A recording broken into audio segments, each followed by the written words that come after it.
So, I talk about how drugs are worse in one state and worse in another. And I've spent years studying this subject. Like, people used to go down to Florida to pick up blueberries or Perk 30s. And then they would bring them up to Massachusetts because there was a bigger value there. Like New York, opiates aren't worth as much because it's flooded in because of the laws that they have and the time that these dealers do. Same thing in Massachusetts, but they're worth a little more money. In New Hampshire, opiates are worth a fortune. A dealer in New Hampshire can make twice as much as a dealer in Massachusetts. But here's the problem: they'll do 5 times the amount of jail time and they're more likely to get caught. Because in Massachusetts, they have lower laws and the cops care less and less about opiates and they care a lot more about meth and amphetamine. So the way the laws are placed and the way the police forces are trained depends on what dealers do. Now, it's not the reason is nothing to do with the addicts. If you that's part of the problem. The dealers, there are more opiate dealers in Massachusetts, and there are more meth dealers in New Hampshire. So when there's more meth dealers, that means you have more meth users. When you have more opiate dealers, you have more opiate users. And this is part of the problem. We need to be able to fix our system. One thing we can do about this, now luckily I'm sober, so I don't have to try to fall into this trap. But for the other people that are falling into this trap of addiction, we need to set up some type of addiction program for the users. So the users don't go straight to jail or do large amounts of time and become dealers themselves. Because a lot of users then become dealers. They get trained in the trade while they're in jail. Sometimes they even join gangs or they owe a favor and then they become drug dealers.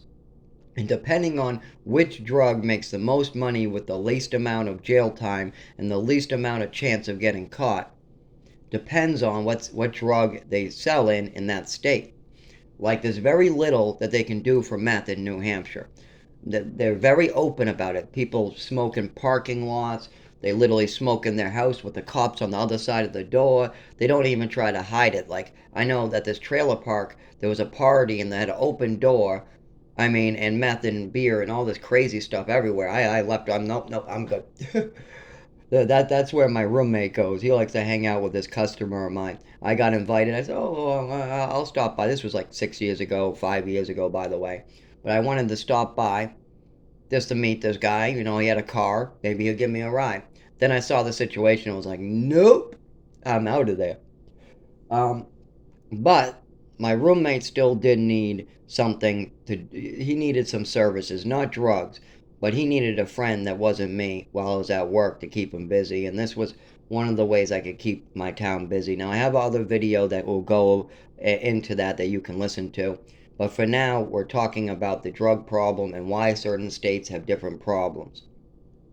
Like California has more weed, and that's because they grow it there, they have the industry there, the laws aren't against it. Massachusetts, the laws have some leniency for opiate users. If you're a dealer and you just do a line of opiates before you get caught, then you get less jail time, and they know this.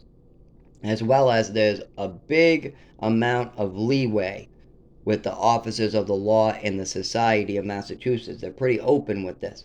I've literally seen dealers shoot up right in the open while kids walk by, not thinking that anything is going to come with this. I've seen people shoot up opiates right in front of a probation office with cops right in there. And the reason why I'm seeing this is I eat at a church.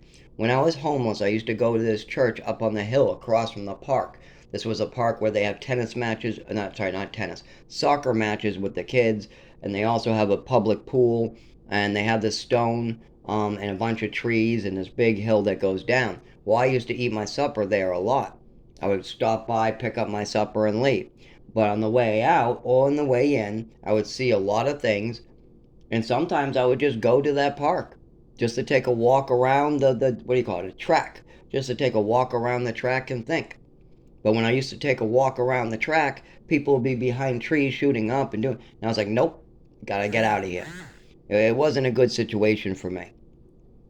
So it's very open. People do this, and it's because of the dealers and the way the system is designed. Now, one thing we can do is we can put heavier jail sentences on the dealers.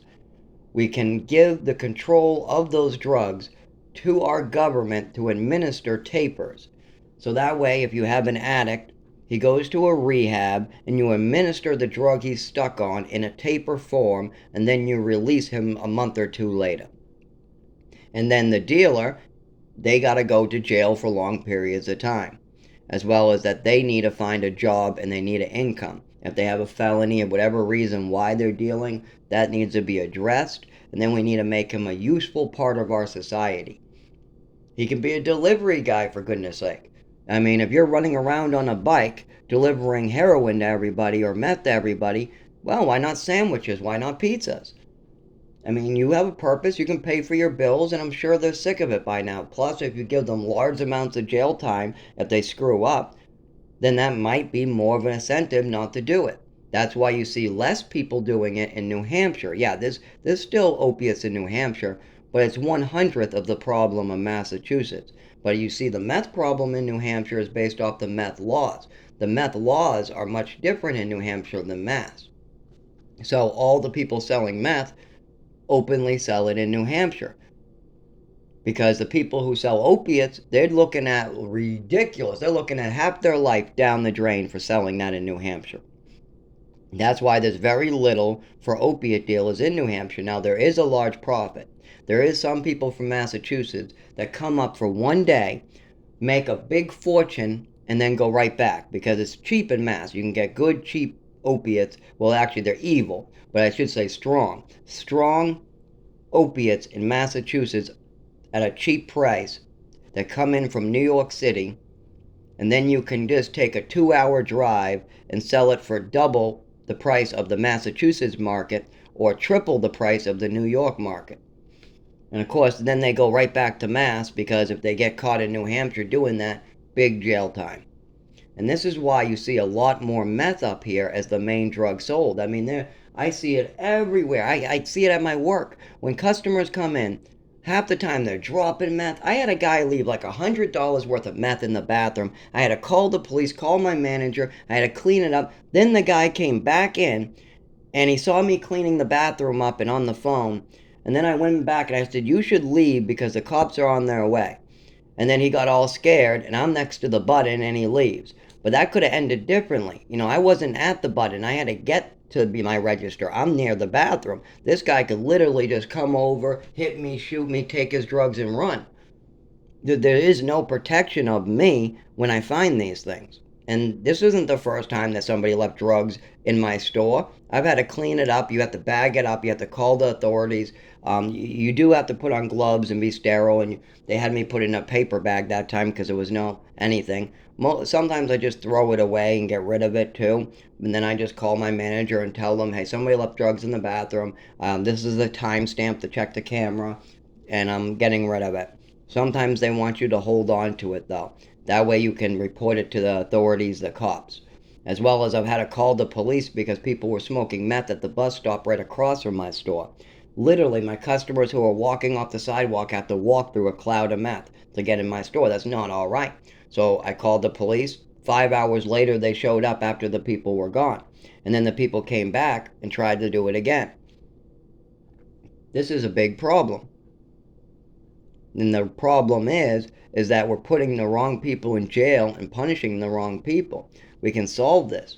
We need to get these people into some rehabilitation center. Now, meth, you got to go right for the dealers. You got to go right for the chemicals. You got to ban the sale of the chemicals it's made with. You need to monitor the chemicals it's made with. You got to stop these big corporations from taking advantage and producing these things in the first place. You also got to make sure that you give long, lengthy jail sentences to anybody who's dealing. And then you also have to have oversight. You need to give more money to the system, but not to police officers. I mean, yes, we should have more money going to police officers, but they need to come with training. They need to come with cameras. They need to come with security and peace of mind to the public. The hospitals could be ran a lot better with government oversight, and we could make sure that we have systems that work for the people and not the pharmaceutical companies. Like, for instance, did you know if you are on fentanyl and you have to go on a taper, they give you a more addictive drug to taper off of? They switch you from, like, if you're on heroin, poppy, that's poppy heroin. The detox is like 7 days. It's much shorter than most, maybe 10 days. It's more mild than the detox from fentanyl. It's more mild than the detox from Oxycontin. It's more mild than the detox of methadone. It's more mild than the detox of buprenorphine or even morphine. But morphine's also not that bad of a detox. But when an addict asks for help and he wants to go into the hospital to get that help, they put him on a more addictive drug and then taper him. Sometimes they keep him on a more addictive drug for years. People on methadone, oh my God, do they get sick when they have to come off or something happens. Sometimes when a storm comes in, they won't give them their meds. And they'll start having awful sicknesses, way worse than the drug they were on in the first place. Now, there's an easy solution to this. You give the hospitals the ability to give these people small amounts of actual heroin, and then you dose them down slowly. Or actually, if they're addicted to fentanyl, maybe you give them a fentanyl patch, then you cut it down next week by a couple milligrams, and so on and so forth. But the way the pharmaceutical companies want to do this is they want to give them a more addictive, cheaper substitute. And we need oversight. We need our government to get involved with healthcare.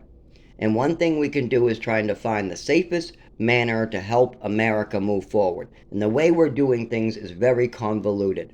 Very convoluted.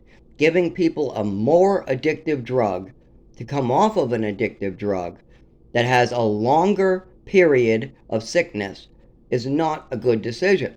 Giving them a smaller drug that's easier to come off of in a taper form is a better choice. If you're addicted to morphine, then give the person a taper of small amounts of morphine. If you're addicted to heroin, give them a taper of heroin in small amounts. If they're addicted to fentanyl, give them small amounts of fentanyl and taper them off. But if you're going to give them more addictive substances, that causes them to relapse. It causes problems, severe sickness, as well as loss of teeth.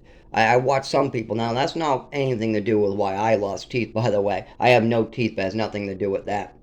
But there is a lot of people on methadone that complain about a lot of new side effects that didn't come with their original poppy plant addiction. And then the fentanyl came in, what's a chemical-based version, a pharmaceutical laboratory-based version of heroin that has a much shorter half-life too. It's easier to OD. It's also extremely harder to get off of, and they have to do it more times a day. Only about 3 hours these addicts have before they need another dose. That's why it's better just to taper these people off. A lot of them would be happy to be tapered off. I've seen them try to taper themselves. I've seen several addicts try to taper themselves with their drug of choice. But the problem is the dealers go up and down. One day you got a strong dose, one day you got a small dose, one day you have to go back, one day it's fake, one day it almost kills you. There is no way to do that from a dealer. But if the hospitals, governments, or rehabs allowed people to actually taper off the drug that they're addicted to, then we would have less of a problem with the addicts, as well as we don't need to give them drug education in jail. What we need is we need the dealers to go to jail. They need a job. Might also need some form of rehab before they get to prison. The addicts need to be tapered. They might need some therapy or something to deal with the issue of why they're doing drugs, but a lot of them want to get off, but the system is so broken they can't. And some of the drugs that they give them make them worse too. I've seen people flip out from benzos. They're doing fine, then they administer benzos, and then their impulse control is gone. Benzodiazepine has a lot of problems with it. It helps with alcoholism, opiates, it helps with a lot of stuff. But keep in mind, it comes with a whole range of side effects. That's why it's best, if somebody's addicted to fentanyl, to just give them monitored low doses of fentanyl and taper them slowly off and then let them go back. Don't change them to methadone for 10 years. That's not a good plan. No, you're getting them a long-term addiction to another drug so the pharmaceutical companies can make long-term money off of these people. The pharmaceutical companies do make money. The insurance companies lose money, and that comes from taxpayer dollars. These people have state insurance, meaning that these pharmaceutical companies are using these addicts to pump money out of our taxpayer dollars. That's all. This person wants to get off heroin, so he goes to a rehab. They give him methadone and set him up with a rehab clinic. Then for the next 5 years, he literally bills his taxpayer insurance, and then the pharmaceutical companies have a paycheck for those 5 years for methadone. Meanwhile, a taper would be just as well. Just giving this guy a heroin taper under supervision at controlled doses would be the safest and best option. But see, the pharmaceutical companies don't make a dime off that. Keep that in mind, and I got a lot more on this I'll talk about later.